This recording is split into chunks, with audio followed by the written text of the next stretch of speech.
Hey guys, let's talk for a little bit about the configuration and use of piggyback and offset red dots. On paper, it seems like they are the perfect optic to pair with a fixed magnification scope like an ACOG or other prism sight, as well as higher magnification scopes. You also see them sometimes paired with LPVOs for various and sundry bad reasons. A piggyback or offset red dot used as a secondary sighting system can give you a lot of benefits and kind of mitigate some of the shortcomings of certain types of optics.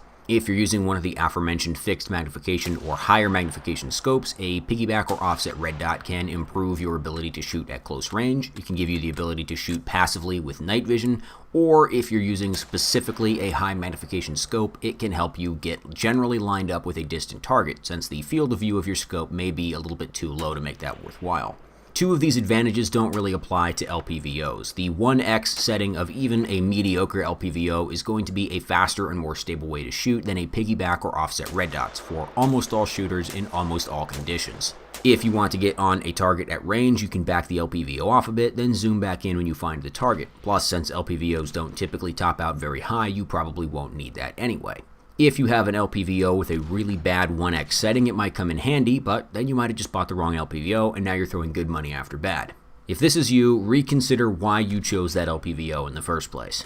There are a bunch of different ways and multiple locations to piggyback or offset mount a red dot. For example, you can mount it directly to the rifle itself, although that can sometimes be hard because you're probably going to pair one of these with a magnified scope. Most of the time, if you're mounting a scope to an AR, you're going to be using a one-piece scope mount, and that is going to take up almost all of your top rail. That's why you sometimes see offset red dots mounted on the back of the handguard, which is, borderline acceptable, but I still really wouldn't recommend it.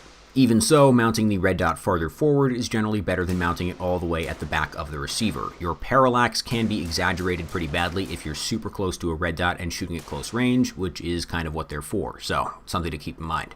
There are also some scope mounts that can integrate an offset red dot mount bolted onto the side, like Unity's fast scope mount or the Primary Arms prism mounts, which have little offset wings for red dots as an option. More typically, you can mount a red dot to the top of a scope mount or a set of rings. This is my preferred method because I think it gives you the greatest benefit from having that red dot. Not as good for fast and stable shooting, as we'll talk about later, but then again, that's probably not what you need this red dot for. I find that mounting a red dot at the 12 o'clock above a scope is the most natural position for using the dot as an aid when aligning the scope. It's also better for night vision passive use than a side-mounted red dot. Ooh, yeah, I don't like this at all. Depending on your red dot, your scope mount, and the scope you're using, you may have to cant the dot slightly off to the side. For example, on some scopes, the turrets are so big that if you mount the dot at 12 o'clock, it will be completely blocked by the turret, or the dot itself will block the turret if you mount it on the rear of the scope mount or ring.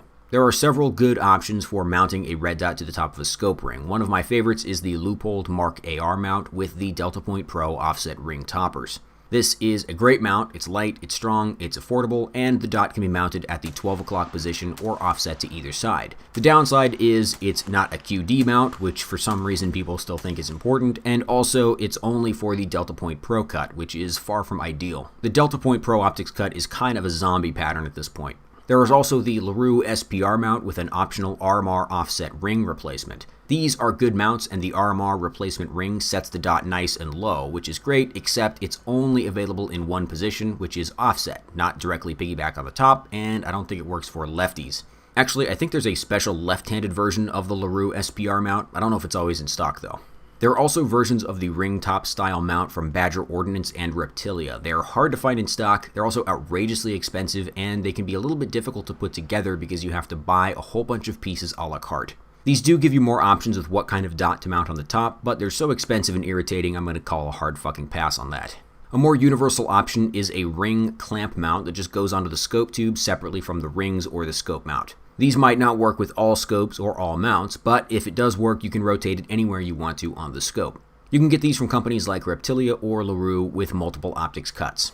Offset and red dot piggybacks are not a perfect fix for a lack of a true 1x setting on your primary optic, mainly because they're just a really crummy way to shoot. When you raise a rifle to shoot, you use your face to index the gun and get your sight picture quickly, and that extra point of contact gives you stability. If you don't have that, it's harder to get on target and harder to stay on target under recoil.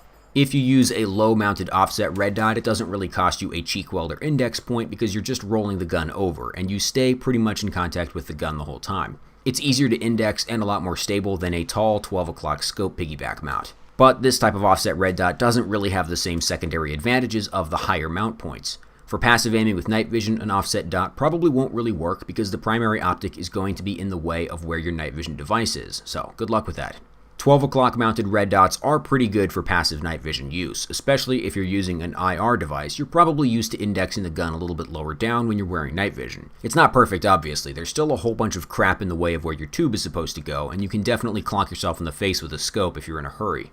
The same thing goes for RMRs mounted onto ACOGs. Because of the super short eye relief of even the good models of ACOG, you're going to have the optic very far back, and most of them mount the RMR on top at the very rear.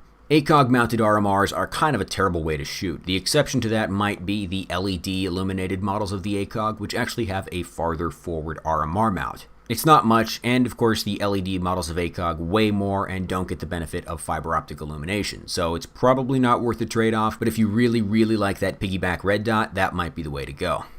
So, piggyback and offset red dots are not a replacement for a true 1x aiming solution on your fighting rifle. They're not as stable or as fast or as usable as an LPVO at 1x, and they're nowhere near as good as a proper red dot. That being said, an offset red dot can definitely add a lot of additional capability to a scope. You just have to decide if it's worth the expense. Weight and bulk are almost a non-issue because the mounts and the tiny red dots themselves barely add any weight to the gun. It really is just a matter of cost. If you've already decided that you're going to use a higher magnification scope and you've got extra money sitting around, you may as well add that extra red dot. It will give you capability, and it might just improve the usability of the primary optic as well. Just remember that throwing an offset red dot onto a gun is not a panacea for any issues you might be having shooting it at close range. Anyway, hopefully that gets your juices flowing. Let me know if you have any questions, and I will see you guys next time.